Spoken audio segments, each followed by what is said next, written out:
Mattu JP Singh, who is the spokesperson for the ministry. There'll be a presentation. Okay, there's a small presentation for all of us to see, and then we'll throw the floor open for questions. I request every one of us to please keep your mobiles on silent. When you ask the question, please introduce yourself and your organization. Good afternoon, everyone. So we have a small presentation, which is an update of what we have done till now and how we are taking this process of the third ECSWG forward. So next, please.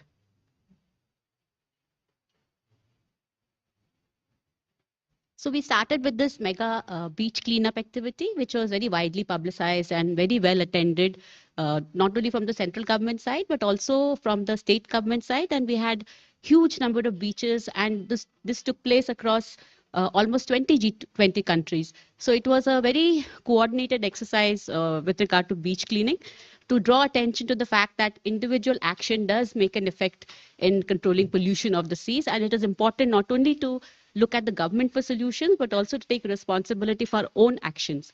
And so this was, like it's written here, to create awareness and sensitize people on the role of community participation in safeguarding our coasts and oceans. And also, like I said, it is also to bring in Jan Bhagidari concept, which is like every action as a community also we take is important among the public at large to achieve the objectives of the lifestyle for environment, which is a very big condition that we're putting on people to take responsibility for their actions. Next, please. So there's a global participation which made this event a huge success. And this event was conducted in 20 countries like Argentina, Australia, very widespread across different continents, UK, USA, Russia, Mexico, and Korea, and 6 invitee countries to the G20, which are Egypt, Nigeria, Mauritius, Oman, Netherlands, and Singapore. And in India, the event was conducted not only in Juhu Beach in Mumbai, but also across 37 beaches all across India. And the participation was close to almost 16,000 volunteers took part in this beach cleanup activity. And the build-up to the event also came from successful social media campaign.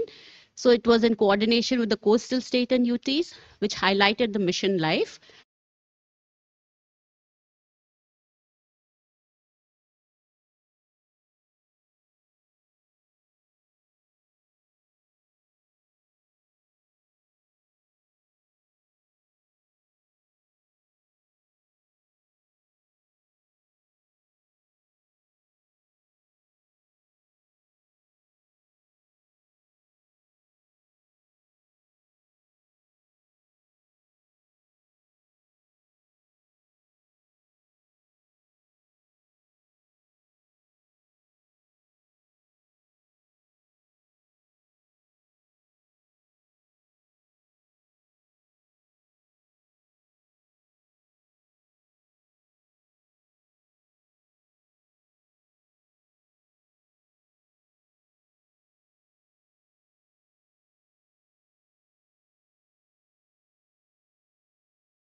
By an Ocean 20 dialogue, which took place in the second half of the day. And the inaugural address took place by the Secretary, Ministry of Earth Sciences. And from the Ministry of Environment side, our additional secretary took part. And also it was led by the Indonesian representative who had already been present here. And this was a clarion call for collective action. Also, it envisages a platform for shared knowledge and will act as a beacon guiding us towards sustainable and climate resilient blue economy.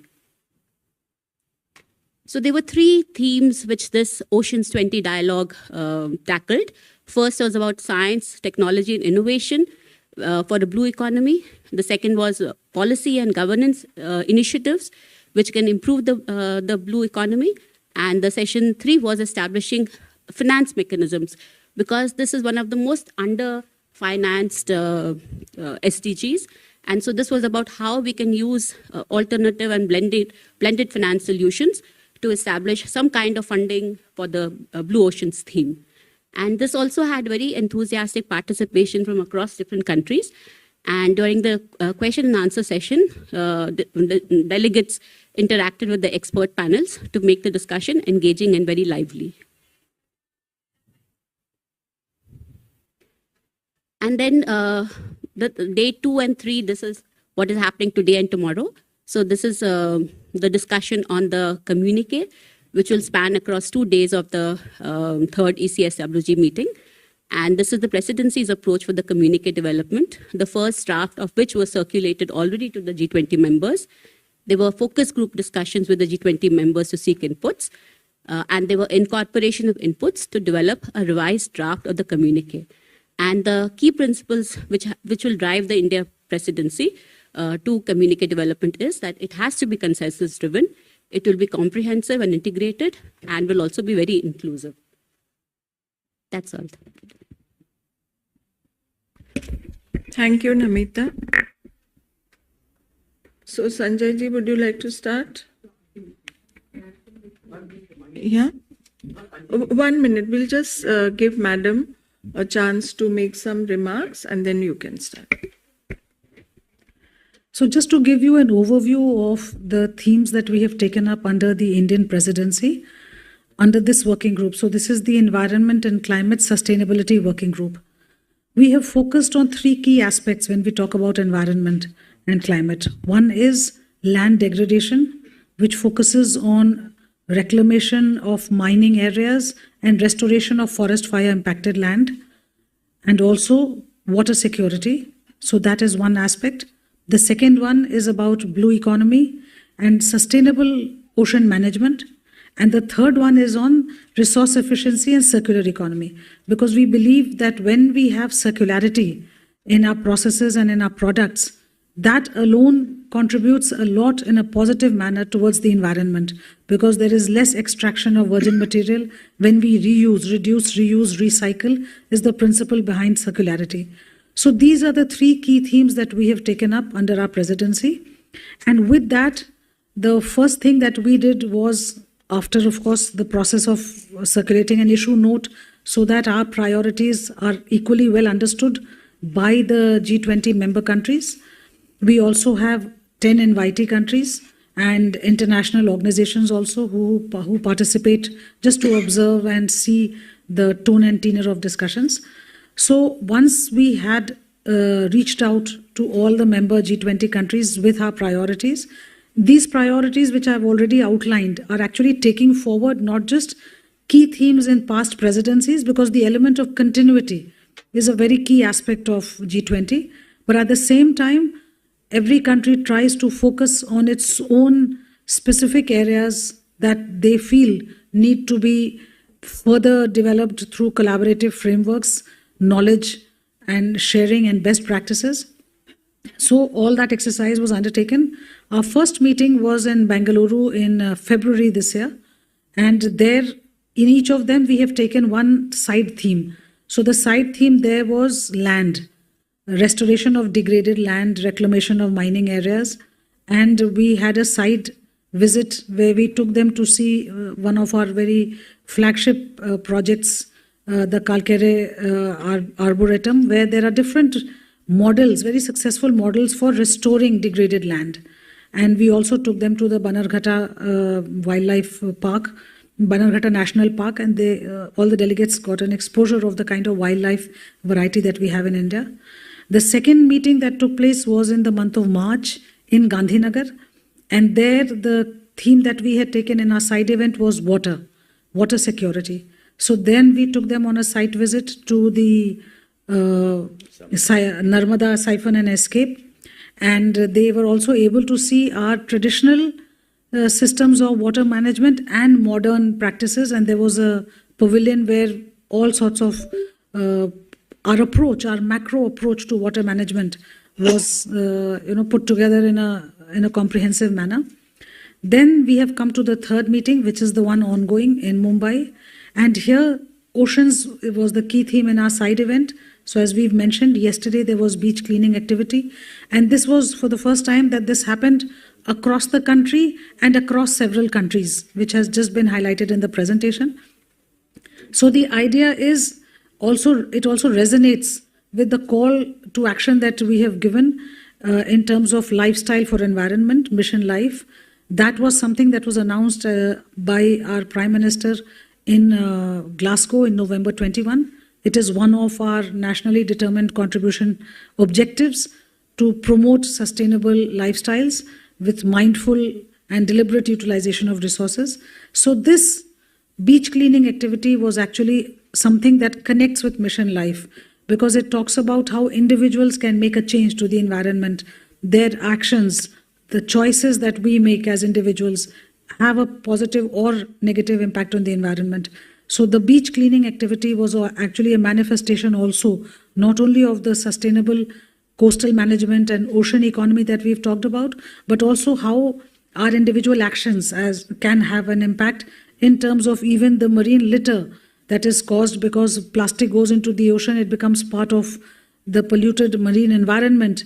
It harms all the biodiversity of the ocean and also harms the humans that are connected with the oceans. So the cleaning of the beaches, in a sense, is very closely connected with the larger issue of marine pollution and the specific issue of our own behaviors having an impact on the environment.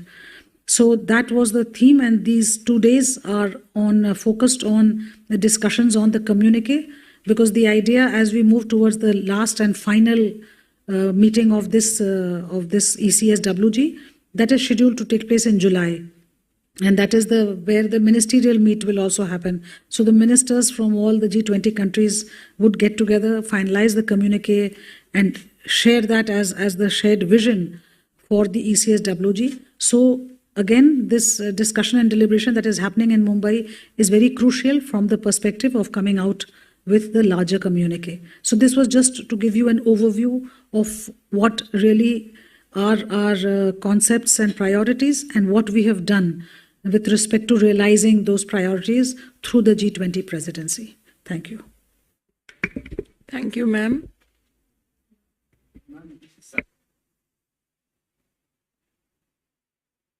You know, one of the themes the other day we were told was basically to carve out or to have a kind of a blue economy financing mechanism.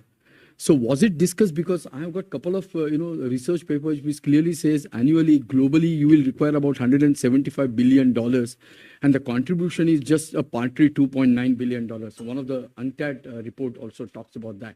So how India is positioned into this, and how G20 countries are arrived at this kind of a interesting chapter. And the second thing I would like to ask is, you referred to about yesterday was an ocean dialogue also. So how the countries are taking forward basically when it comes to safeguarding the ocean, the related ocean environment and what? How India is having, because we have also got some sort of a framework into that. So how this is being discussed and what's the way forward? So you are very right when you talk about the question of finance. In fact, finance and climate finance is one of the key aspects that are discussed and debated in the UNFCCC, so the Conference of Parties which takes place every year, because the issue of finance is completely linked with the ability of countries to achieve their mitigation targets. When we talk about NDCs, those are the mitigation targets, and also to take care of our adaptation requirements.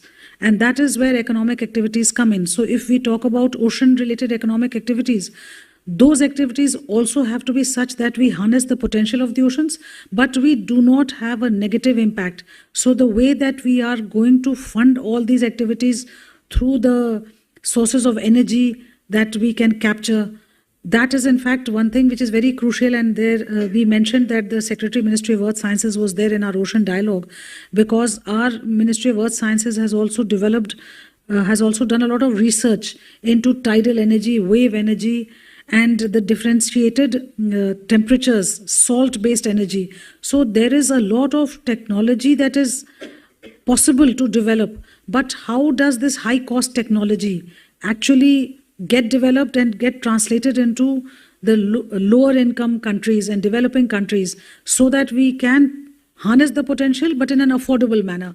That is why research and development, offtake of that research in the form of technology and financing of that technology. All these issues are closely interlinked. And yesterday's dialogue, so we had a lot of discussions, and we are going to come out with specific documents that we hope will actually bring together good suggestions in terms of blended finance instruments that can actually mobilize these finances.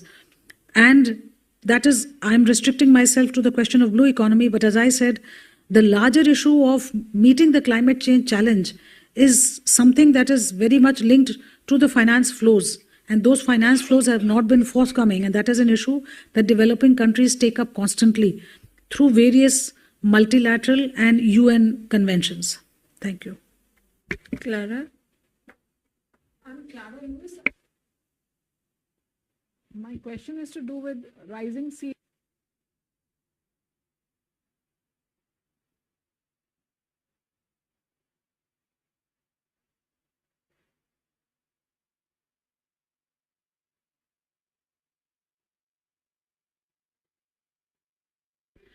There is a specific working group called DRR, Disaster Risk and Resilience.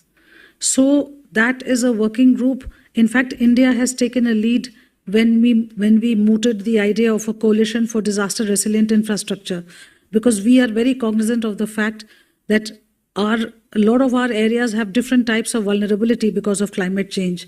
So there will be coastal areas where lives and livelihoods are impacted due to rising sea levels or peculiar freak weather conditions. Similarly, in our hill areas, if there are landslides or similar such activities which are purely the impact of climate change and lead to disasters, looking at that, we had moved for this coalition, and there is a specific working group called the DRR working group, and they in fact are going to be having, they've already started, I think, they've started their working group deliberations, and I'm sure that they would also be interacting with you and will be able to come out with the specific discussions, the line of discussions that are taking place, because all countries have realized that they are vulnerable in some form or the other. Nobody can afford to ignore the fact that at any point of time, climate change could really negatively impact the lives of so many people, and this is a global phenomenon, unfortunately. So that specific working group is talking about these issues, and rising sea levels would very much be a part of those discussions. Specifically about this fishing community, which is completely reliant on the seas for their livelihoods. Are you talking specifically on them? Are you doing anything specifically for them? So in terms of the disaster risk resilience, as I mentioned, there is a specific discussion forum which is there. But insofar as our ministry is concerned, we also, in the ministry, this is separate from the G20. In the ministry, we have a sustainable coastal management division. There we focus on a variety of activities that we do to protect our coastal areas and our shorelines. So mangroves, for instance, this year the budget announcement there's an announcement which is called Mishti, mangrove, where we plant mangroves and cultivate them so that the local communities benefit from not just preventing the coastal erosion, but also the livelihoods and the bioresources that mangroves bring, to the table. Who is not a part? No, I didn't say the fishing community is not a part of it. If you'll just allow me to complete what I'm saying. So therefore, the livelihoods of coastal communities need not just economic opportunities, not just prevention of coastal erosion through various interventions. Mangroves are green infrastructure that take care of this. Geothermal tubes, geothermal application to break the force of the waves in coastal areas is also something that we have initiated as a pilot, and it has shown good results, and therefore there is a lot of potential for mainstreaming these models. Similarly, when we talk about marine life, how to restore our corals, how to restore our mangroves, translocate corals from areas where they may be facing, complete degradation. So all of these are part of the regular interventions that our ministry is doing as far as India is concerned. These are also part of the discussion in the Ocean Dialogue. So that is why Ocean Dialogue is an all-encompassing framework. On the one hand, it talks about economic activities, and the disaster risk resilience and disaster reduction framework talks about what are the kind of steps, what are the warning signs that every country should be able to understand, and what are the prior actions that it should take to reduce the vulnerability of its people living in different types of terrain, whether in the coastal or in the mountainous, or even in the areas which are prone to drought and very difficult unseasonal rainfall or lack of rainfall or floods. So all of these are part of the disasters that are discussed in that group. Yes.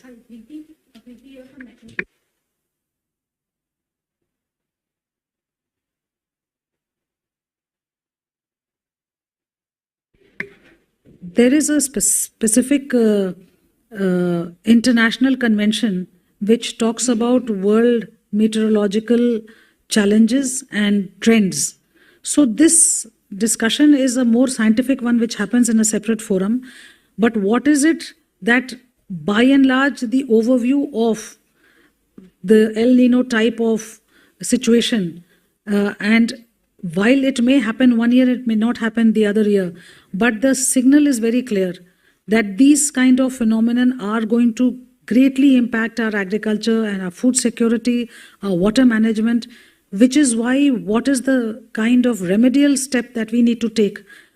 That is the kind of roadmap that we are trying to develop through the discussions. So I mentioned land degradation and water.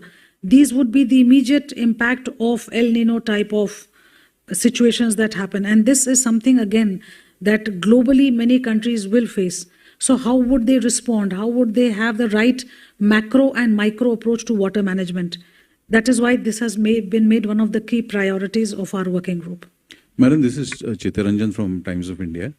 Basically, just wanted to ask you, even today, the cities like Mumbai, they are releasing a huge amount of sewage water into the sea. Even today, Mumbai releases almost 1600 mld of sewage water into the sea. Has our meeting, discussed this, or are we devising any kind of a program to arrest this water from flowing into the sea? So untreated sewage water flowing into the sea, flowing into our rivers, into our water bodies is actually a matter of huge concern.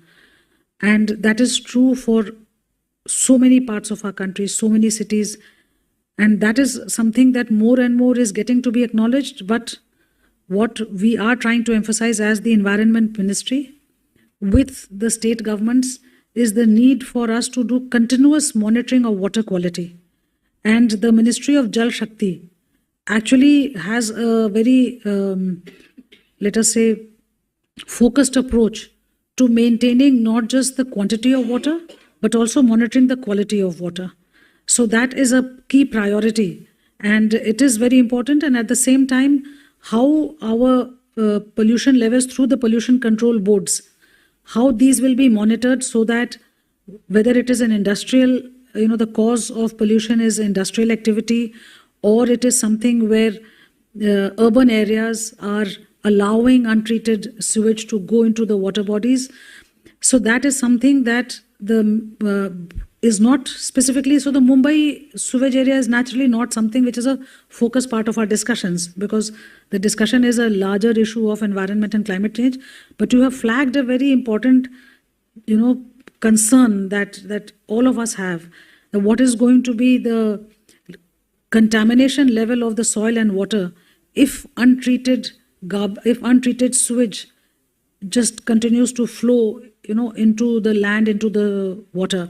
And that is something that has been taken up on a continuous basis through the relevant ministries. So the Ministry of Housing and Urban Affairs, the Ministry of Jal Shakti, and the Ministry of Environment, we all work closely together to be able to actually keep emphasizing the need to handle this kind of pollution.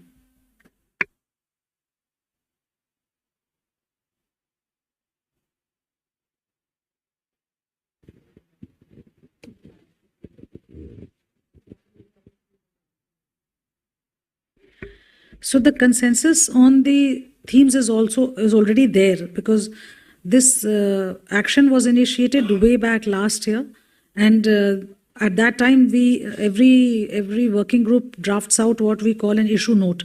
Issue note contains the priorities that is then shared across the countries, so that there is a larger buy-in or suggestions or moderation. So all these three priorities are well accepted, appreciated, and in fact are over these working groups. And we are not meeting only in these three physical working groups, but we also meet on virtual basis. So there is a lot of collaboration and coordination that happens. And through these working groups, especially the current one and the last one, and the intersessional virtual coordination meetings that we will have, we are hoping to come out with a consensus-based communique. Hello ma'am, मेरा नाम आरती कुलकर्णी है। मैं environment journalist हूँ और documentary film maker हूँ। Recently मैंने olive Ridley turtle conservation पे एक डॉक्यूमेंट्री बनाई कोकण कोस्ट पे। तो मेरे दो सवाल है उसके रिगार्डिंग। एक तो कोकण कोस्ट में अभी साइक्लोन की रिस्क बहुत बढ़ रही है, मतलब मानसून के पहले किसी ना किसी प्रकार का साइक्लोन वहाँ आता है। तो मैंने बहुत सारे लोकल लोगों से भी बात की, तो दे सेड कि वो साइक्लोन का इम्पैक्ट कम करने के लिए कोस्टल मैनेजमेंट करना बहुत ज़रूरी है, मतलब प्लांटेशन जैसी चीज़ें करना ज़रूरी है। तो उसके लिए आपका क्या प्रोग्राम है? और दूसरी बात, जो ईस्ट कोस्ट में अलगी फार्मिंग या अलगी हार्वेस्टिंग जैसे बहुत सारे प्रोजेक्ट शुरू हुए हैं, तो वेस्टर्न कोस्ट के लिए भी कुछ एनवायरनमेंट मिनिस्ट्री के ऐसे उपक्रम है? मैनग्रोव्स एक्चुअली जो हैं वो बहुत ही महत्वपूर्ण हैं इस दृष्टिकोण से कि जो वो ग्रीन इंफ्रास्ट्रक्चर के तौर पे न केवल शोरलाइन प्रोटेक्शन करते हैं और नेचुरल बैरियर की तरह करते हैं, मतलब सेटअप हो जाते हैं, साथ साथ उनमें जो इतनी बायोडाइवर्सिटी होती है वो भी उस क्षेत्र के लिए बहुत ही उपयोगी होती है। मेरे कलीग हैं मिस्टर विवास रंजन, थोड़ा सा डिटेल में मैनग्रोव के बारे में और एल्गे के बारे में बताएंगे। मैंग्रोव एक कोस्टल इकोसिस्टम का इम्पॉर्टेंट पार्ट है और ग्रीन लाइन जोन क्रिएट करता है, और उसमें बायोडाइवर्सिटी काफ़ी रिच होती है। जितना ज़्यादा मैंग्रोव होगा उतने ज़्यादा प्लैंकटॉन्स वहाँ होंगे, जितने ज़्यादा प्लैंकटॉन्स होंगे उतने ज़्यादा फिशेस होंगे, जितने ज़्यादा फिशेस होंगे उतने ज़्यादा बड़े फिशेस होंगे, फिर सिटेशियंस मैमल्स भी होंगे। तो ये एक इस्टेब्लिश्ड इकोसिस्टम का एक फूड चेन बना हुआ होता है। इसीलिए हम हर कोस्टल जोन में कोस्टल डिग्रेडेशंस को रोकने के लिए ही नहीं, बल्कि आने वाले घटनाओं को रोकने के लिए भी हम मैंग्रोव का इस्तेमाल करते हैं। और जहाँ जहाँ पूरे कोस्टल बेल्ट में, चाहे वो ईस्टर्न पार्ट कोस्टल हो या वेस्टर्न पार्ट कोस्टल के जोन हो, दोनों जगहों में हम ओपन या ब्लैंक कोस्टल एरियाज को ग्रीन करने के लिए मिस्टी एक योजना अभी चलाई गई है, उसमें हम लोगों ने इसको कवर किया है। धन्यवाद। दूसरा एक क्वेश्चन था, मैंग्रोव तो है ही, लेकिन कैजुरिना प्लांटेशन जैसे प्रोजेक्ट भी किए जा सकते हैं ताकि साइक्लोन का इम्पैक्ट रोक सके हम लोग? कैजुरिना सेकेंड लेयर ऑफ डिफेंस है, और कैजुरिना के सापेक्ष उसके और बहुत सारी वेराइटीज आ गई हैं कोस्टल एरियाज में जो सी के नॉइज को कम करती है। तो कैजुरिना का बेसिक इम्पैक्ट है नॉइज पॉल्यूशंस को कम करना, ताकि उसका इम्पैक्ट लोकल पॉपुलेशंस पे ना पड़े। तो ऐसे मल्टी स्टोरीड प्लांटेशंस के मैकेनिज्म ऑलरेडी लिए गए हैं कोस्टल स्टेट्स द्वारा, और उसमें जो मिस्टी पार्ट है उसमें मैंग्रोव ही केवल नहीं है, मैंग्रोव के एडजॉइनिंग मड फ्लैट्स के ऊपर वाले एरिया को भी ट्रीट करने की बात कही गई है, जो कि एडिशनल है मैंग्रोव से। दूसरा क्वेश्चन अलगी फार्मिंग के बारे में। जी, अलगी फार्मिंग के अलावा सी ग्रास फार्मिंग भी है, तो वेस्टर्न कोस्ट में काफ़ी हो रहा है। वेस्टर्न कोस्ट में भी ये हम लोगों ने अभी सिटेशियंस पॉपुलेशंस को स्टैब्लिश करने के लिए सी ग्रास फार्मिंग और अलगी फार्मिंग जो कोस्टल जोन से हट के ओपन ब्लैंक एरिया में करने की बात हुई है, ये हम लोग कोशिश कर रहे हैं कि हम इसको स्टैब्लिश करें वेस्टर्न कोस्ट में, जबकि वेस्टर्न कोस्ट में इतनी फर्टिलिटी नहीं है। Ma'am, you said that in Bengaluru you spoke, or the working committee deliberated on land, restoration of degraded land. In Gandhinagar you discussed about water security, and in Mumbai you are discussing about oceans and ocean economy. Can you please elaborate on this? Is it only about tidal waves, or are there more issues in that? You see, the three themes that I have mentioned, those are the three themes of the side events. So it's a 3-day working group meeting that takes place. So in Bangalore, it was a 3-day working group meeting. The side event was focused on land restoration. That means restoration of forest fire impacted areas, prevention of forest fires, and reclamation of mining areas. But the main 2 days are focused on the discussions on the all 3 themes. So the side event means there's very dedicated discussion, knowledge sharing across the countries. And the 2 days are focused on how we will develop the communique. That is the way that we structured the first meeting. The second meeting, again, the side event, which means there was a site visit and the presentations were around the subject of water. So how do we do water security management? What kind of basin management are we looking at? And then how are we looking at meeting the water needs of people? So drinking water, Jal Jeevan Mission, that was the theme of the side event. The main 2 days were again discussions on the communique. In this meeting, which is the third one, the side event, which was yesterday, was on ocean dialogue. So ocean dialogue meant we talked about what is it that the research and scientific study tells us about the concerns that we have about how oceans are going to change due to climate change. And also then discussions on what kind of technology is there to harness the potential. And thirdly, what kind of coastal resilience systems are there to take care of what India has done. So we have done radio collaring of turtles. Zoological Survey of India has done this very interesting project. And similarly, they've done some excellent work on coral, relocation, translocation, which is one of a kind in the world. So those are the discussions that would benefit all the countries. But the 2-day meeting that is going on today and tomorrow is focused on the communique. So what we try to do is we take advantage of this 3-day meet to focus on something which is related to the main theme, but then we also parallel make sure that the framework that we are developing that will support the communique, that is the focus area. And what we will come out with through these 4 meetings is not just a communique, but also some knowledge sharing documents. And those will be of lasting value so that all countries later on can take recourse to that document and see some good best practices for different areas that are relevant to them. So that is the ultimate outcome of our ECSWG. When the entire process is over, at that stage, yes. Yesterday, Let her ask. I think she wanted to ask. Ma'am, Anuja Maharashtra.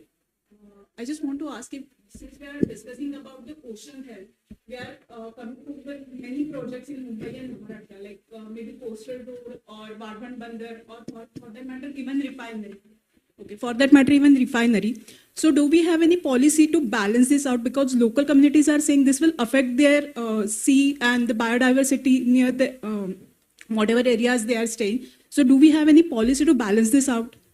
In fact, every project that gets implemented, and irrespective of whether it's for private proponent or it is a state government or it's a central government, every project mandatorily has to go through the process of environment impact assessment. And in that environment impact assessment, they will look at data of preceding years, and they will look at the economic activities, the livelihoods, and what is going to be the impact of and cascading impact. And then the report will also be submitted along with a EMP, which is Environment Mitigation Plan. That is a comprehensive plan which looks at addressing precisely those points where the environment is adversely impacted. Then these projects are sanctioned, which is not to say that everything ends there. These environment conditions which are imposed are then to be checked whether the compliance is happening as per the safeguards that have been provided and the compliance conditions that have been provided. So that is something where the state pollution control boards, they will check through testing the soil and the water or the air also for that matter, to see whether the pollution levels are as per what was allowed and authorized. And similarly, if there's a plantation activity that has been done, that has been put in as an environment condition, whether that plantation activity has happened or not. So these are continuous processes of checking to see that the environmental safeguards that were built into the approval order, the permission, whether those compliances are indeed taking place or not. But they have to be constantly checked and validated. A very interesting piece in one of the papers. There you talked about, taking this technology to the grassroots level and basically how it will be the local people based. So there has been kind of maybe a consistency, because whatever is applicable to India may not be necessarily applicable to the other developed countries. So what is prominently it has been discussed, how the countries can go ahead with the technology sharing? What are the major impediments into this kind of an activity? Can you just give some details? So when we talk about good models for accessible and affordable technology, that is exactly what we want to bring into the knowledge documents that we are developing. Because, there will be models of different kinds across the world. In India, for instance, there are pilot projects where they are trying to use floating solar panels for recharging boats, so that fishermen's livelihoods have to be safeguarded. But is it possible that the diesel, that exhaust from the diesel, which has its own impact on the air and the marine environment, is it possible to substitute that with clean energy by charging the boats? Now, these are pilots that have been initiated, and we ourselves in India would try and see whether, once this is established, so the pilot results would be then examined to see whether they have been validated, and then how it can be mainstreamed and upscaled. So then there are also technologies which have been initiated in India again, and I'm sure that it would be true in other countries of the world, where they are trying to use salt water, and take out the salts so that the water becomes fit for drinking purposes, and that salt itself has tremendous value because it has some very rich original minerals. So the way that the water would be extracted in such a manner that it is again fitting into when we talk about circular economy. Ultimately, a lot of what we see around us, a lot of what we do is based on the principle of circularity. But how do we embed and institutionalize it into our production processes? How do we bring in circular bioeconomy? That is something that we are pushing in a great way in India, and we are hoping to get good models from the world where we as a country would benefit, but also the G20 countries at a larger level would benefit from those knowledge documents.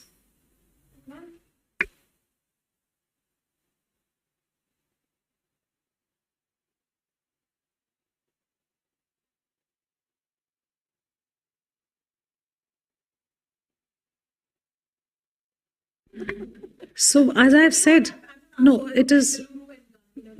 I'm trying to say is that all of this material that we are developing is on the basis of consensus. This is a G20 activity. What we are asking questions, and to that you are responding. We do not know what it is. A G20. It is not just G India. So we do not know what the other countries have said. So you are answering your own question actually. This is a G20. Let me respond to that. This is a G20 where all this activity is for coming out with knowledge documents that are G20 knowledge documents. There is a communique which is a G20 communique. There is material that India uses separately for how we manage our policies and projects within the country through the Environment Department and through our allied ministries. That material is not what I'm talking about. We are talking about the Ocean Dialogue and how the Ocean Dialogue is coming out and trying to come out with various different aspects of blue economy and coastal resilience. Once the G20 activity, that means the consensus on all these documents is complete, naturally these projects, this material will be a public document. No, in these 2 days, what suggestions? Not at the moment. No, that is definitely not possible. No, not at this stage, not until we have completed the process, because this is a lot of discussion and debate, and we are still to go to the 4th and the final one. We have still not arrived there. This is one of the interim stages. We will be arriving there in July.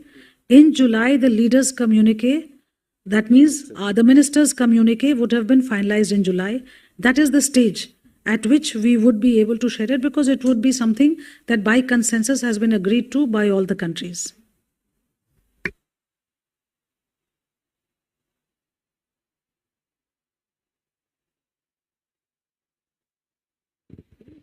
There's a lot of tug of war between the environmentalists, the citizens, and the government when it comes to development. How do you strike a balance there? It's just taking her questions further.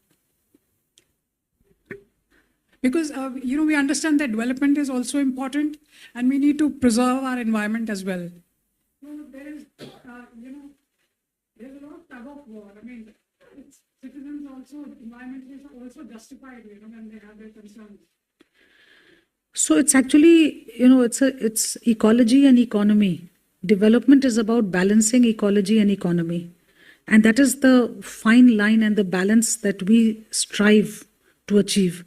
Therefore, if there is any project, anything which is of the nature of an economic activity, what will be its impact? That is why we go through this entire what we call environment impact assessment, which is a detailed examination of that project, not only in its immediate location, but in its vicinity.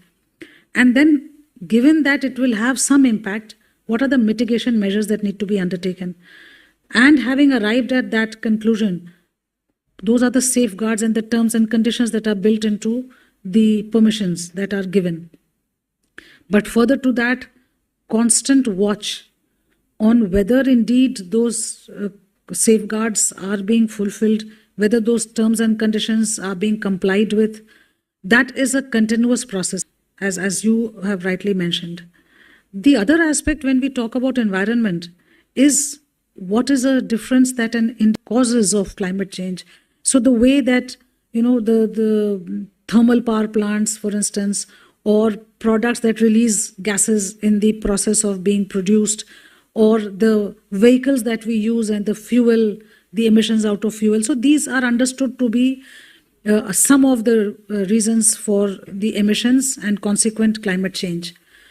And therefore, we have to take the necessary steps to come in with, and India has made that commitment that by 2030, 50% of our installed capacity will be from non-fossil sources of energy. At the same time, is it possible that individual behaviors can also make a difference? That is where the lifestyle for environment comes in, where we say that the choices that we make and the actions that we undertake, it's simple actions like using less electricity, switching off lights, using energy efficient appliances, going in for clean fuel-based transport or public transport, the amount of water that we consume in our daily lives or even in our activities. So in the industrial activities, are we recycling the water or are we just getting fresh water and, not avoiding any measures that could have led to more optimum use of the water that we use for our agricultural practices, for instance. So the whole range of activities that are part of our daily lives and our economic activities, is it possible for us to actually make a difference by the actions that we take? So the whole life, the emphasis on life is about focusing and once we focus on it in our thoughts, no doubt it will translate into our actions and then have a positive effect. In Mumbai, we see, so many infrastructure work.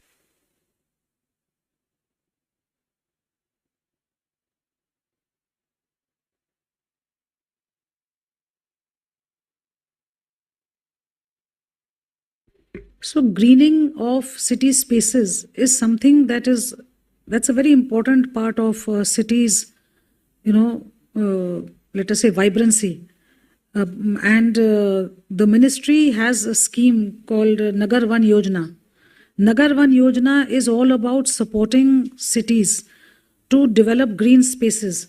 And funds that are given by the ministry are precisely for encouraging cities to grow and take care of the green spaces. So we do hope that in all the cities, and simultaneously there's a lot of focus on clean air. So the clean air also greatly requires the greening of spaces. And all of these are priority areas, not just for the ministry, but certainly for all the states and the cities. So our constant effort vis-a-vis the cities is to emphasize the need to take so many steps, and then support them in whichever manner we can, of which one of them is the Nagar Van Yojana that I referred to. Thank you, ma'am. And we wish you all the best for your 4th working group and the ministerial to be held in July. I request all the journalists here to remain seated because the pre-event press briefing of the disaster risk reduction will happen in a few minutes in the same venue. Thank you.